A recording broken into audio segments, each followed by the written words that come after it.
As we heard in a previous episode, 300 million people live in poverty.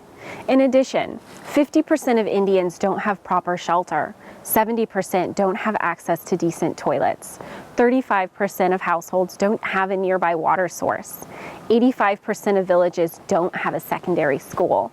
Over 40% of these same villages don't have proper roads connecting them. Cornwall Alliance Research Associate for Developing Countries, Vijay Jayaraj, is here to talk with us again.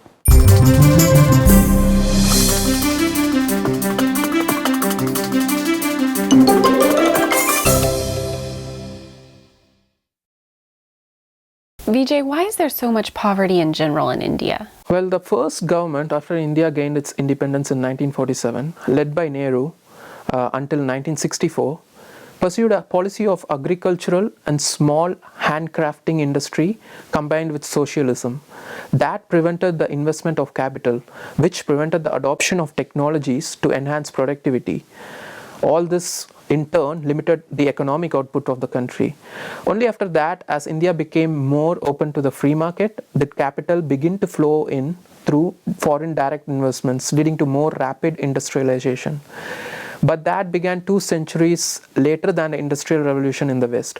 So although India is climbing faster than Western nations did, it still has a long way to go to catch up. Is the poverty getting better or is it getting worse? It is getting better, thanks in part to industrialization and the foreign direct investment, because of which the energy sector is booming, and all this has propelled the economic development in the country.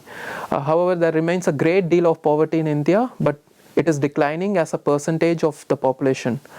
It was over 45% in 1993, and then was down to 21% in 2011. That's still high and tragic, and poverty in India is much more severe than the poverty in the West.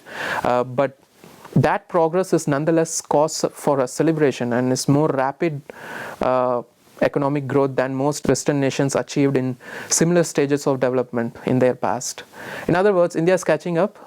The one major threat to this progress is the possibility that Indians will be deprived of the abundant, affordable, reliable energy they need for further industrial growth. Western elites are pressurizing India to fight global warming by restricting its use of fossil fuels. That would slow India's development, prolonging poverty for millions.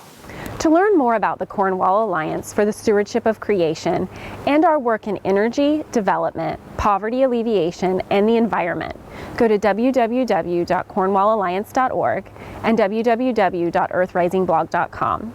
You can also learn more about biblical environmental stewardship by ordering our Resisting the Green Dragon book and DVD set, or our documentary, Where the Grass is Greener, Biblical Stewardship vs. Climate Alarmism, on our online store.